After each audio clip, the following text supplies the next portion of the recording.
Sejumlah tokoh menolak untuk menjadi menteri dalam kabinet pemerintahan Prabowo Subianto. Prabowo akan dilantik sebagai Presiden RI pada 20 Oktober 2024 mendatang. Prabowo akan menggantikan kepemimpinan Joko Widodo yang sudah berlangsung selama 10 tahun. Adik kandung Prabowo sekaligus Wakil Ketua Dewan Pembina Partai Gerindra Hasyim Jojo Hadikusumo menegaskan tidak akan menjadi menteri di pemerintahan kakaknya tersebut. Hasyim mengaku sempat ditawari posisi menteri oleh Prabowo, namun tawaran itu dia tolak. Tidak hanya Hasyim, Menteri Koordinator Bidang Kemaritiman dan Investasi Luhut Binsar Panjaitan juga menolak permintaan Prabowo untuk kembali menduduki jabatan menteri. Meski begitu, Luhut mengaku siap membantu Prabowo jika diminta sebagai penasehat.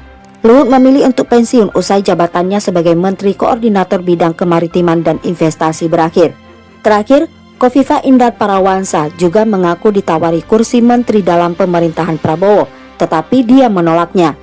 Khofifah memilih kembali maju sebagai calon gubernur Jawa Timur pada pemilihan kepala daerah Pilkada serentak 2024. Ia berpasangan dengan Emil Dardak dalam perebutan kursi nomor 1 di Jawa Timur.